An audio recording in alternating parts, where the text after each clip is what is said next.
하나님의 성품을 닮은 부모 성품 대화 학교 이렇게 체험 강의할 수 있게 해주신 주님을 찬양합니다. 이 프로그램은요, 요즘은 그 한국형 12성품론으로 학교에서 더 활발하게 진행을 하고 있는데요. 요즘 국가에서 창의 인성교육해서 인성교육이 국가의 미래다. 너무 이제 학교들이 무너져 내려가고 있고 아이들의 인성교육이 어려움이 많다 보니까 부모 쪽에다가 방향을 잡고요. 부모 인성교육을 그 국가에서 돈을 대고 각 그 초중고 엄마들을 교육을 시킵니다. 성품이 뭘까요? 성품 눈에 보인다고 생각하시죠? 예전에는 눈에 안 보인다고 했는데 이제는요 국가가 성품 교육하느라고 정신이 없습니다. 저희는 2005년에 시작했어요. 8년 됐는데 8년 이렇게 될 줄 몰랐습니다. 저는 그냥 하나님께서 2005년 1월 7일 날 성품을 고치고 성품 가르쳐라 이 명령 하나 붙잡고 제가 성품 학교를 시작했는데 8년 후에 보니까 난리가 났습니다. 그래서 제가 요즘 아주 뭐 그냥 교육부 장관상 탔어요. 지난 5월 30날. 그리고 감사합니다. 고맙습니다. 그리고 그 교육부 쪽에서 저희에게 얘기를 합니다. 아니 어떻게 그 해안이 있으셔서 어떻게 이 성품 교육을 이런 날이 올 줄 알고 미리 프로그램을 만들었냐고 물어봐요. 하나님 앞서가시는 분이세요. 예, 저는 처음 하나님 아버지를 모시고 산지 제가 17살 때 주님을 인격적으로 만났고 저희 가정은 모태신앙이니까 제가 익히 하나님 아버지의 그 전능하심을 제가 알죠. 이런 일이 있을 것을 하나님은 요셉을 통해서 7년 대환란을 그 굶주린 때를 그 시대의 해결자를 되게 하시듯 저는 소원하기를 이것을 가지고 북한 땅까지 갈 것을 기도하고 있습니다. 여러분 기도해 주세요. 이번에 창의 그 경기도 평생교육진흥원하고 결혼 이주 여성들 포천시에 있는 다문화권 가정 여성들에게 저희가 그 예산을 따로 책정을 받고 들어갑니다. 100시간을 가르치라는 거예요. 그러면서 저희에게 예산을 얼마를 줬어요. 얼마라고 말하면 안 되잖아요. 예, 뭐 하여튼 1,000만 원 넘게 줬어요. 그런데 돈이 문제가 아닌 거예요. 왜냐하면 10시간을 간다고 생각해 보세요. 아무리 1,500만 원 이상을 받아도 그렇게 큰 돈은 아니에요. 프로그램 개발해서 들어가는 거니까. 그런데 저는 아멘하고 들어갔어요. 그리고 여기 오기 전에 그 이주 여성들 들어갈 강사진들을 다 불러가지고 제가 얘기했어요. 우리나라에 포천에 살고 있는 결혼 이주 여성들이 베트남, 필리핀, 몽골. 우리가 그 여성들에게 복음을 전하려고 한 바퀴 돌려도 엄청난 비행기 값만 든다.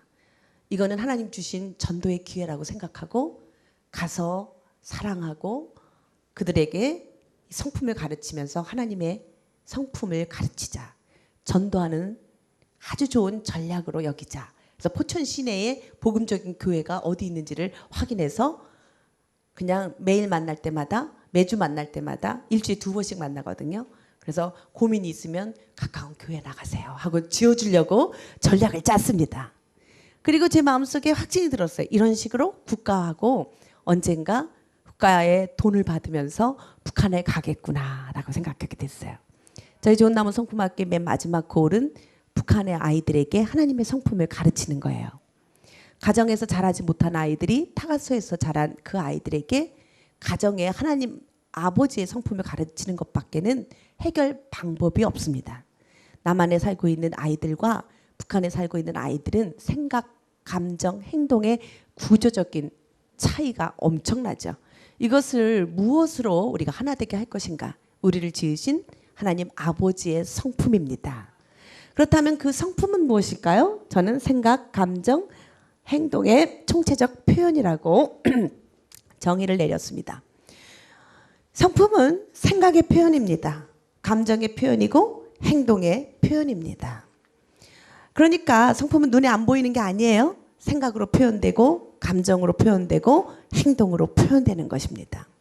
여러분 우리가 정말 하나님의 사랑을 갖고 다음 세대에 하나님이 어떤 분인지를 아이들에게 흘려보내고 전달하려면 우리의 생각, 감정, 행동이 하나님 닮아야 합니다. 내 생각을 전달하고 내 감정을 전달하고 내 행동을 전달하는 것은 스탑, 멈추고 하나님의 생각, 하나님의 감정, 하나님의 행동을 가르쳐야 그들이 하나님의 백성이 됩니다. 그리고 하나님의 나라가 옵니다.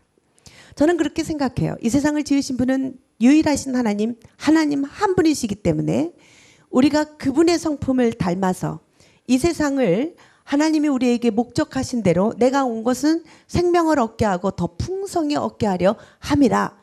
그 약속의 말씀을 우리가 이루어 드리면 생명을 갖게 하고 그뿐만 아니라 그 생명을 더 풍성한 삶을 누리게 하는 것. 그것이 하나님이 우리 인생을 지으신 목적이고 우리가 이 땅에 사는 목적이 될 것입니다. 여러분, 우리의 생각, 감정, 행동을 어떻게 하면 하나님 생각이 될 수 있을까? 제가 이 성품 대화 이 목표도 우리가 그렇습니다. 좋은 성품이 무엇일까요? 우리끼리 얘기하면 네, 하나님 닮은 성품이면 됩니다. 날마다 우리의 생각, 감정, 행동에 성령께서 간섭해 주시고 붙잡아 주셔서 모든 위기와 갈등의 생각에서 더 좋은 생각이 나오고 더 좋은 감정, 더 좋은 행동이 나오면 되는 건데 우리는 네, 하나님 성품을 말할 수 없는 시대에 살게 된 것이죠. 예, 우리가 이것을 전도적으로 쓸 때, 전략적으로 쓸 때 우리는 그럼 좋은 성품이 무엇입니까? 갈등과 위기의 상황에서 여러분, 우리가 보통 때 다 좋습니다. 다 좋아요. 그런데 어느 때 우리가 우리의 모습이 드러나냐면 위기 때 드러나는 거예요. 어느 때 우리의 참모습이 드러나냐면 갈등일 때 드러나요. 크리스찬도요. 목사님께 이렇게 다 모여서 아멘 아멘 할 때는 다 좋아 보여요. 은혜가 충만합니다. 그런데 예배 딱 끝나고 주차장에 가서 누가 내 차 옆에 딱 버팅기고 있으면 그때부터 화내기 시작하고 네, 교회당에서 예배 받고 은혜 받고 들어가서 주차장에서 화내고 싸우고 멱살 잡고 그러니까 이놈이나 그놈이나 똑같다 이러고 현대인들이 교회의 발길을 끊어버려요. 네, 위기와 갈등일 때 우리가 어떻게 문제를 해결하느냐 이 모습을 보고 사람들은 우리를 누구를 닮았는지 알게 됩니다. 그럼에도 불구하고 하나님 우리에게 명령하십니다. 너희는 이 시대에 빛이 되라. 소금이 되라. 소금이 그 맛을 잃으면 어떻게 짜게 하리라. 사람들 앞에 밟혀서 그냥 형편없는 자들로 낙인 찍어버립니다. 그럼에도 불구하고 하나님은 이 시대에 우리를 크리스찬들을 빛과 소금의 역할을 감당하라고 하시니 우리가 힘들어도 주의 성품을 닮아 빛과 소금의 역할을 감당할 수 있는 소원을 가져야 할 때라고 생각이 듭니다.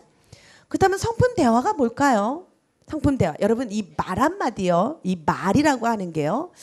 정말 그렇게 그 영향력이 있을 수가 없어요. 이 말이 바로 그 사람의 인격이 되는 거예요. 말이 영향력이 됩니다.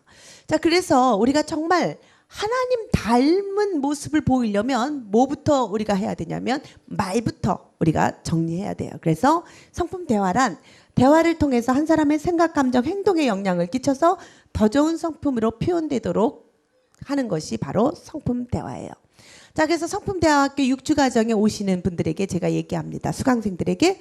자, 이제부터 말할 때 그 고통스럽거나 말을 준비해서 했던 사람 손들러 보라면 한 분도 없어요. 말은 시원하게 잘 하시고 사셨어요. 그런데 이제부터 내가 말하기 전에 내가 이 말을 하면 상대방의 생각에 더 좋은 영향력을 끼칠까? 내가 이 말을 하면 상대방의 감정에 변화를 줄까? 내가 이 말을 하면 상대방의 행동에 변화를 줄까? 이거 잠깐 멈춰서 생각한 다음에 말하라고 했어요. 그랬더니 일주일 지난 다음에 이분들이 가슴을 치고 오더라고요. 일주일 동안 답답해서 생각해서 말하려다 보니까 할 말이 없더라는 거예요. 그러니까 우리가 그동안 쓸데없는 말을 너무 많이 한 거예요. 가정에서요. 제가 우리 중고등부 또 중고등학교 아이들에게 가서 정말 놀라운 것은요. 처음에 그 중고등학교 아이들에게 이 좋은 성품을 가르치러 들어갑니다. 성품 중고등학교 틴틴스쿨 교과서가 따로 있어요. 들어가면요. 애들이 쳐다도 안 봐요. 왜요? 시험을 안 보니까. 그리고 이게 성적에 반영도 안 되니까 책상에 딱 엎드려서 폼 잡고 앉아 있습니다. 그런데 저희가 얘들아 성품 그러면 생각나는 거 뭐 있니? 이러면 애들이 이럽니다. 성인용품이요. 막 이래요. 성품하면 생각나는 거 뭐 있니? 애들이 성인용품이랍니다. 한 대 때려줄 수도 없고요. 그래서 이제 그랬던 애들을 잡고 저희가 이제 보통 10주 과정 들어가면요, 애들이 바뀌어져요. 여러분 유튜브에 좋은 나무 성품학교 청소년 성품학교 뭐 이런 식으로 한번 쳐보세요. 무조건.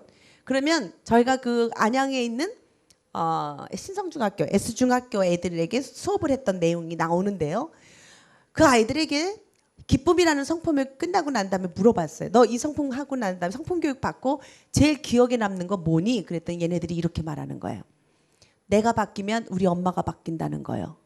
내가 바뀌면 우리 집안이 바뀐다는 거예요. 저 깜짝 놀랐어요. 그러니까 그렇게 한숨 쉬면서 성품 하면 생각나는 거 뭐냐? 성인용품이요. 이런 얘기했던 애들이 갑자기 언제 바뀌냐면요. 너가 바뀌면 네 성품이 바뀌면 니네 집이 바뀌어. 이러면 정신을 똑바로 차려요. 그리고 눈을 개심치를 뜨면서 진짜요? 네가 바뀌면 니네 엄마가 바뀌어. 진짜요? 막 이래요. 그러니까요, 애들이 진짜 엄마가 바뀌기를 원해요. 그리고 아이들이 진짜 우리 아버지 바뀌기를 원해요. 그런데 어른들을 또 이렇게 부모 성품 교육 하잖아요. 부모들은 날마다 우리 애만 바뀌기를 원해요. 그 저는 오히려 굉장히 희망을 찾았어요. 우리가 이렇게 그러면 열심히 부모 성품하고 부모 성품 교육 열심히 하고 청소년 교육 또 모든 그 성품 나라 모든 교회, 저희 교회는 성품 나라로 예배를 드리거든요. 완전히 밑에서 쳐 올라오고 위에서 내려오고 이러면 합일점이 될 것 같아요. 그러면 부모들은 우리 자식 바뀔까 하고 열심히 배우시고 우리 자녀들은 우리 부모가 바뀔까 열심히 하다 보면 이 땅에 하나님 나라가 될 것 같습니다. 아멘. 예, 할렐루야입니다. 이 말이 얼마나 중요한지요. 성경에 엄청나게 말에 대해서 나오고 있어요. 지혜 있는 자의 혀는 지식을 선히 베풀고 미련한 자의 입은 미련한 것을 쏟느니라. 부모가 미련한 말을 계속 쏟으면 자식은 미련하게 돼요. 어쩔 수가 없더라고요. 의인의 입은 생명의 샘이라도 악인의 입은 독을 머금었느니라. 부모가요 독 먹고 그냥 그 자녀들에게 계속 독서를 풀어보면요 자녀들 건강하게 살지 못하더라고요. 제가 정말 저희 자식 3명을서부터 시작해서 임상 실험을 시작해서 엄청나게 다녔어요. SBS 우리 아이 달라졌어에도 제가 그 부모들 매만 때리는 엄마 아빠들을 그 패밀리 솔루션 하러 다녀봤고요. MBC 꾸러기 식사교실 애들이 밥 안 먹고 말 안 듣는 애들 심리 상태를 파악해서 훈계를 하는 그런 그 프로였는데요. 제가 100회 기념까지 찍고 그만 찍자 그랬어요. 왜냐하면 너무 눈물겨워서 더 이상 할 수가 없었어요. 애들이 문제 행동을 하는 이유가요. 자기 부모들 정신 차리게 하는 거더라고요. 그러니까 걔네들이 조그마니까 할 수 없으니까 할 수 있는 건 밥 안 먹는 것밖에 없더라고요. 그러니까 걔네들이 말썽을 부리는 건 살신성인하고 있는 중이더라고요. 정말 그 중에 제가 기억이 나는 게 있어요. 고추장은 내 운명이라고 7세 아이가 3년 동안 고추장만 비벼 먹은 아이가 있어요. MBC에서 저보고 얘가 7살인데 아무 반찬도 안 먹고 고추장만 비벼 먹는 심리 상태를 파악해 달래요. 그리고 동생을 그렇게 때리는데 왜 때리는지 얘가 이제 초등학교 1학년 가야 되는데 이런 상태로 클 수가 없다는 거예요. 그래서 이 아이를 봐달라는 거예요. 근데 정말 걔를 MBC에서 관찰한 자료를 보니까요. 도대체 어떻게 이 아이 실마리를 세상에 고추장만 먹는 애를 내가 어떻게 알겠어요. 솔직히. 이런 임상 사례를 제가 본 적이 없어가지고 제가 그날 하나님께 기도하고 갔어요. 하나님 별일도 다 보겠습니다. 7살 애가 3년 동안 고추장만 먹었다니 이걸 어떻게 풉니까? 도와주십시오. 그리고 제가 기도하고 갔어요. 근데 그 프로가 딱 순간에 포착을 해서 심리를 파악해서 이 아이를 고쳐놔야 되는 프로예요. 또 안 되면 다음에 또 오는 게 아니라 한 번에 끝내야 되는 거예요. 그런데 정말 하나님 도와주셔가지고 딱 안방에 있는 이 뭐죠? 이렇게 그 침대 5개를 이불 5개에 제가 힌트를 얻어서 이 아이의 심리를 파악했어요. 딱 갔는데 안방에 꽂히는 거예요. 딱 5개가 꽂혀 있어요. 그래서 제가 물어봤어요. 저긴 누가 자냐? 아빠랑 자기랑 잔대요. 여긴 누가 자냐? 엄마랑 사랑이가 잔대요. 여긴 누가 자냐? 막내 애기가 잔대요. 그래서 제가 물어봤어요. 너는 언제부터 아빠랑 잤어? 이랬더니 얘가 이렇게 말하는 거예요. 3년이요. 제가 거기에서 소름이 쫓기쳤어요. 여러분, 7살짜리 아이가 3년 전부터 아빠랑 언제부터 잤는지 그렇게 정확하게 기억할 수 있어요? 없잖아요. 그 3년 동안 고추장만 먹었던 거랑 연관이 이거 완전 추리소설 같은 거예요. 그래서 제가 3년 전부터 네가 그러면 아빠랑 잤어? 그럼 그 전엔 누구랑 잤어? 엄마랑요. 그래. 근데 너 왜 아빠랑 자게 됐어? 그때 처음에는 이러는 거예요. 좋으니까요. 진짜 좋아? 이 아이가 이러는 거예요. 한참 있더니. 근데요, 왜 엄마가 나 말고 사랑이를 선택했는지 난 지금도 그게 이상해요. 이러는 거예요. 해답이 나왔죠? 그래서 제가 그랬어요. 그러니까 3년 전에 엄마가 너한테 와서 너는 이제부터 아빠랑 자 그랬어? 네. 애기 데리고 와서 넌 이제부터 아빠랑 자 그랬어요. 그때부터 엄마 밥이 맛이 없었어요. 이러더라고요. 깜짝 놀랐어요. 이거 진짜 실화예요, 여러분. 그러니까 얘는요, 3년 전에 사랑이가 태어나서 엄마가 와서 너는 이제부터 아빠랑 자. 이제 아기가 왔으니까 엄마는 아기 돌보면서 잘게. 이거를 완전히 마음이 상실해서 엄마가 나보다 사랑이를 더 사랑하는구나. 엄마가 나를 버렸구나. 이렇게 생각하면서 3년을 엄마가 해준 밥을 안 먹은 거예요. 그러니까 여러분, 애들이요, 애라고 생각하시면 안 돼요. 애들이요, 하나님의 형상을 닮아서 얼마나 영특한지 정말 놀랐어요. 저는 감동을 받았습니다. 엄마 불렀어요.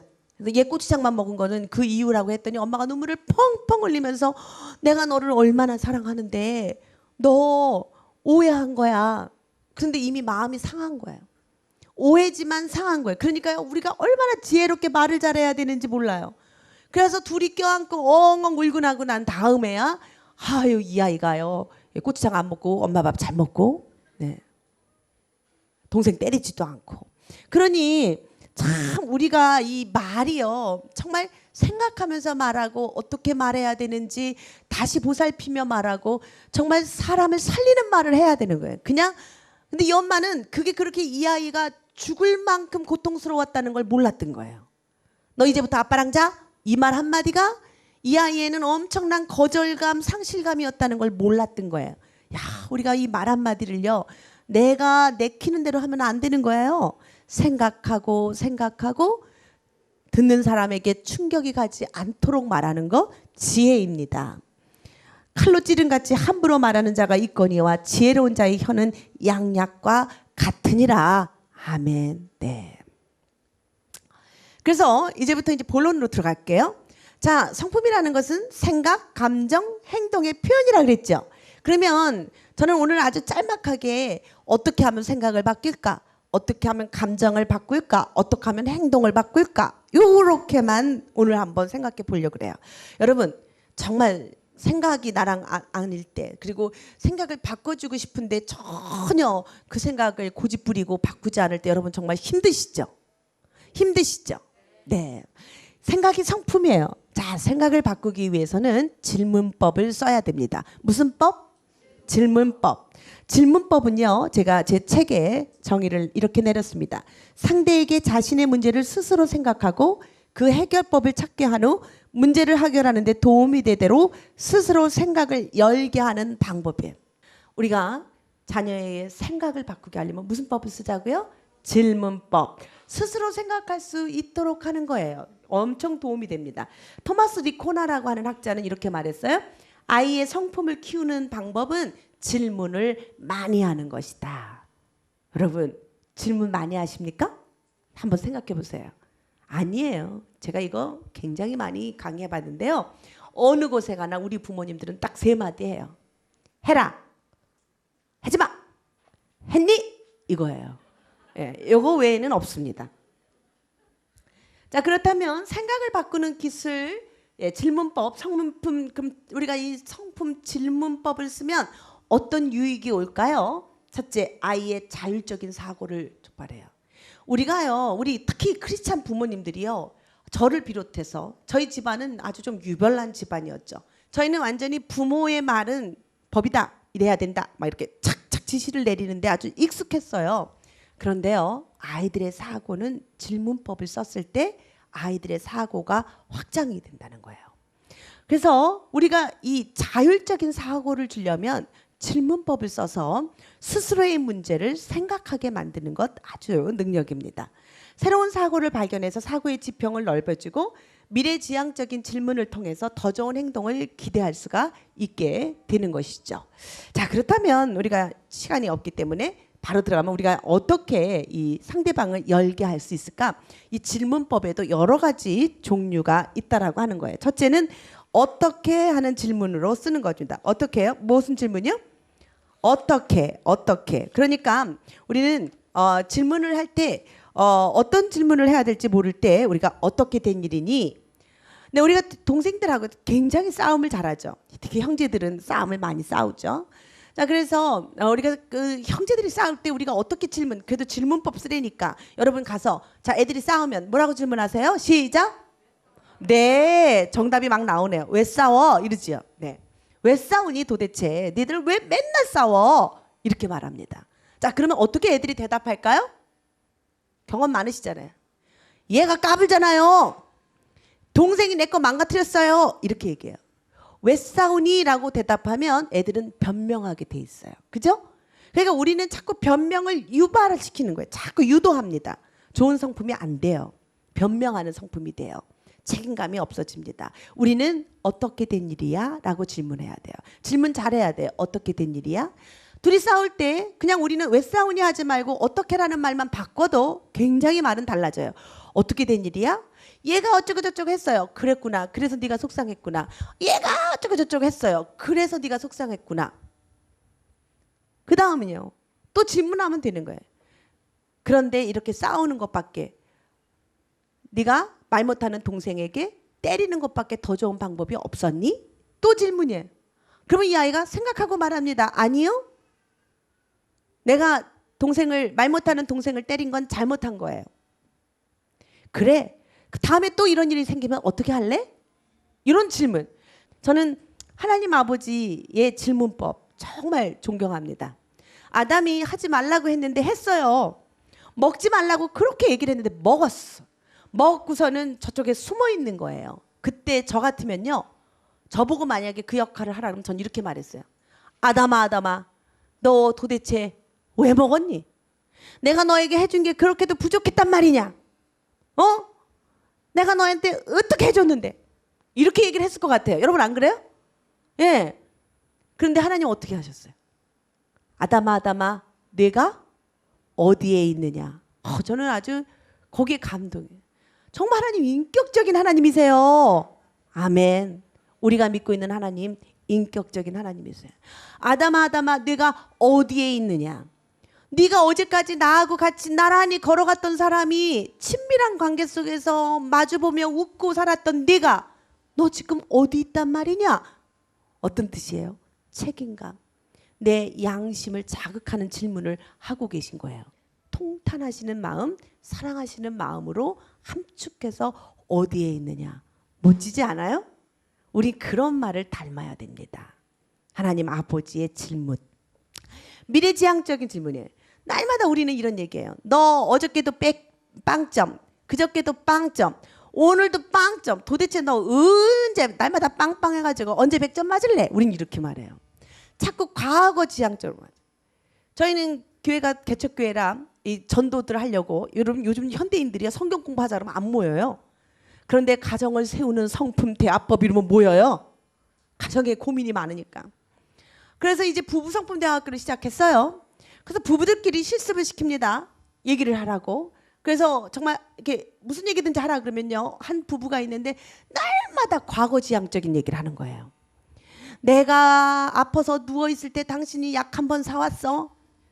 뭐 이 얘기. 큰애 아파서 큰애 낳고 누워있을 때도 당신은 나가서 뭐 했어? 근데 그 다음 주에 와서 또 대화를 하는데 또 그 질문, 고대목이에요. 고대목. 넘어가질 않아요. 그러니까 날마다 과거 지향적인 옛날에 못했던 것만 계속 갖다 얘기해요. 덮어버리고요. 자, 우리가 앞으로 더 잘 살기 위해서는 어떻게 하면 될까요? 이렇게 질문해야 되는 거예요. 그죠? 예. 자녀들 보고도 넌 도대체 점수가 이게 뭐니? 그리고 자꾸 과거에 있는 점수를 가지고 들먹일 게 아니라 어떻게 해야 돼요? 왜? 네가 다음 시험을 잘 보기 위해서 지금부터 너 어떻게 하면 될 것 같으니? 어떻게 공부하기로 결심했니? 이런 걸 질문하면 돼요. 그죠? 네, 미래 지향적인 질문. 과거는 묻지 마세요. 네. 열린 질문법을 해야 됩니다. 열린 질문법.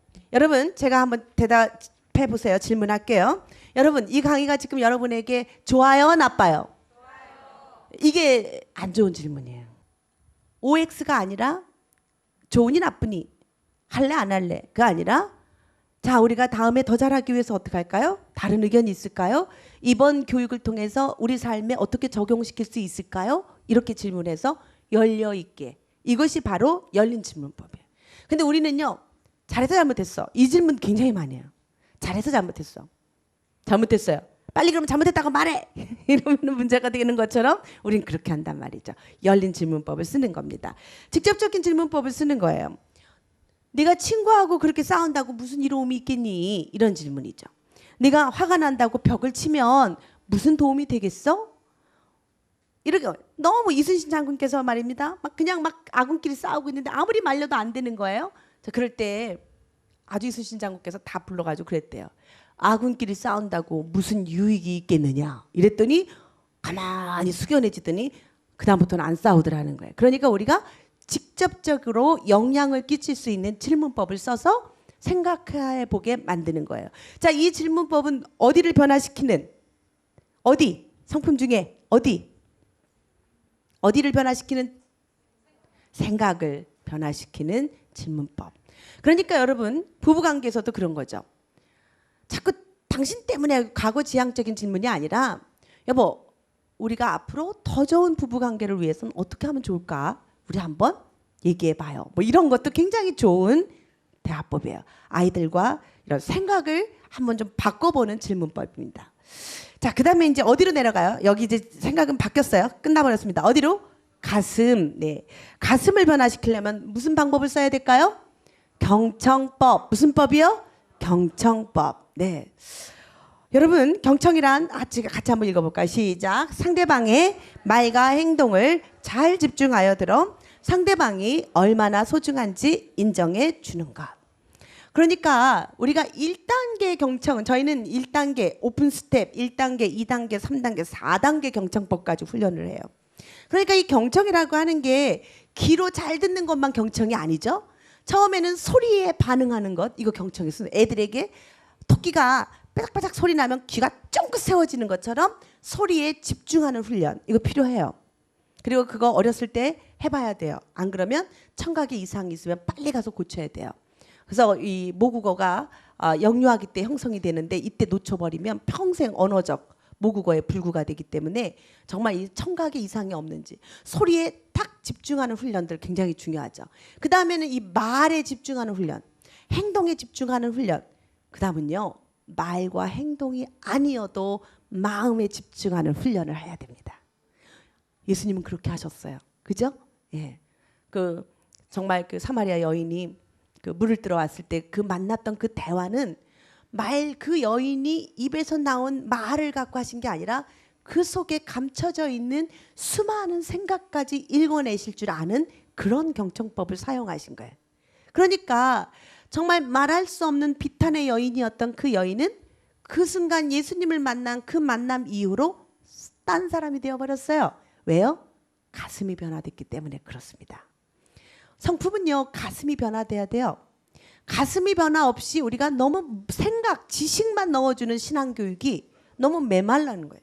그러니까 우리가 정말 너무 오랫동안 기독교 교육을 해왔지만 하나님에 대해서 너무 각박하고 하나님에 대해서 오해하고 하나님을 마음을 알아보려고도 안 하는 습관적인 신앙인을 만든다는 거죠. 그래서 우리가 정말 변화를 시키려면 어디를 변화시키는? 가슴, 네, 마음을 변화시키는. 그러려면 우리는 경청해야 됩니다. 경청은 여러 가지 종류가 있죠. 언어적 경청, 비언어적 경청 있습니다. 그래서 우리가 언어적 경청은 명료화시키는 거예요. 네, 그러니까 내 말은 이제부터 네가 그러니까 다이어트 하고 싶다는 거지. 그래서 밥을 안 먹는다는 거지. 네, 제가 이 꾸루기 식사교실에서 계속 쓰는 거는 이런 경청법이에요. 그러니까 네 말은 네가 3년 전부터 네가 엄마 밥을 안 먹었다는 거지. 네. 그렇구나. 3년 전부터 엄마 밥이 싫었어? 네. 그러면 왜 3년 전부터 밥 먹기가 싫었는데 엄마가 나를 버리고 사랑이만 선택했잖아요.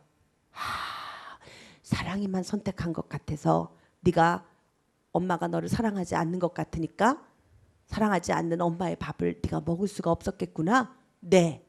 그러니까 이 마음에 그 아이가 말하는 것 플러스 그 아이가 가슴속에 느끼는 것을 같이 경청해 주면서 이야기를 하니까 아무리 어린아이지만 얘기가 술술술술 나오기 시작해요. 정말 참 저에게도 이렇게 참 잊을 수가 없는 일이었는데 우리가 이렇게 명료화시키는 거예요. 잘 들어서 그 아이가 잘 대답하지 못하는 부분들 그리고 우리가 한번 더 확인해야 되는 것들을 분명하게 짚고 넘어가는 기술들. 그러면 가슴이 열립니다. 자, 바꾸어 말하는 것입니다. 중요한 것은 저는 그렇게 생각해요. 하나님과 나와의 관계도 마찬가지고 나와 자녀 관계도 마찬가지예요. 친밀감이 최고입니다. 하나님과 나와 친밀한 관계를 누리는 것보다 더 큰 복이 없어요. 그러니까 시편의 지존자의 그늘 아래 거하는 자가 복이 있다는 게 진짜 그런 거예요. 그분 백을 다 가져도 지존자의 그늘 아래 살지 못하는 사람들이 뭐가 행복해요? 마찬가지 아닙니까? 우리 자녀가 학교에서 100점을 맞고 1등을 하고 서울대학을 들어간다 한들 나하고 관계가 깨져서 원수가 돼가지고 서로 으르렁거린다면 그게 무슨 복이 되겠냐는 거예요. 친밀함이 복입니다. 그래서 가슴을 열게 하려는 이 경청법은 우리를 친밀하게 만들어줍니다. 반영하는 거예요. 엄마, 짝꿍이 말해가지고 나는 대답한 것뿐인데 선생님은 나만 야단쳤어 라고 말했을 때 여러분 어떻게 반응하시겠어요? 많은 분들이 제가 이걸 지금 시간이 없어서 시키질 못하는데요. 굉장히 많은 분들이 내일 선생님한테 가서 내가 말해볼게 이러시더라고요. 그리고 정말 제가 잊지 못하는 상담을 했는데 23살짜리가 엄마 아빠가 데리고 왔어요. 왕따를 당해가지고 아이가 이 스트레스 받으면 정신 능력이 떨어지죠.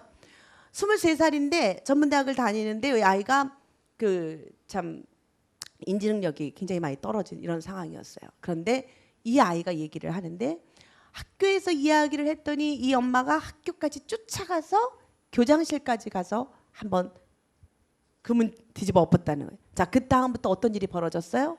네, 엄청 문제를 해결할 수가 없는 더 큰 문제가 파급이 된 거예요. 자, 그럴 때 우리가 이럴 때 어떻게 해야 될까요? 그 아이는 엄마 선생님이 나만 야단쳐라고 말할 때 그 문제를 크게 해결해 달라는 뜻이 아니죠. 무슨 마음이에요? 내 마음을 알아달라는 거예요. 저런 네가 너무 많이 억울했겠구나. 네 짝꿍이 말을 시켜서 얘기한 것뿐인데 선생님이 너만 야단쳤다니 너 얼마나 억울했어? 이렇게만 해주면 되는 거예요. 저런 섭섭했겠구나. 이런 거 반영된 감정을 표현만 해주면 됩니다. 자, 마지막 요약하기입니다. 요약하기. 상대방의 말을 압축해가지고 핵심만 두세 문장으로 말하는 거예요. 자, 이 아이가 계속 이야기를 합니다. 그 얘기를 끝까지 듣고 무슨 말을 그렇게 길게 해? 무슨 말인지 결론만 얘기해. 결론! 이러면 그 마음이 안 열려요. 마음이 열리다가도 닫힙니다. 그때 잘 듣고 있다가 요약해 주는 거예요. 그러니까 네가 지금 그 가해 선생님하고는 더 이상 공부 안 하겠다는 뜻이구나. 공부하고 싶은 마음이 없다는 말이지. 그치? 라고 말해주는 거예요. 자, 이런 과정이 왜 필요할까요? 네, 친밀감이 형성돼요. 누군가가 내 말을 그렇게 내 가슴을 이해해 주려고 애쓰는 사람이 있으면 여러분 어떻게 했어요? 행복하시죠? 예, 그거예요. 우리가 누군가에게 경청을 해줄 때 감정이 열립니다. 성품은요, 이렇게 감정이 열린 상태에서 교육을 해야 정말 그 교육이 성공적인 거예요. 정말 우리가요, 이 하나님의 성품을 우리는 잘못 가르쳤어요. 그동안 하나님은 참 공의로우시고 하나님은 우리를 사랑하신다는 얘기는 우리가 했지만 우리가 가슴이 열리지 않은 채 그 말들을 전달할 때 하나님은 굉장히 엄격하시고 하나님은 굉장히 무서우시고 하나님은 굉장히 우리를 로봇처럼 대접하는 것처럼 오해하게 만들었어요.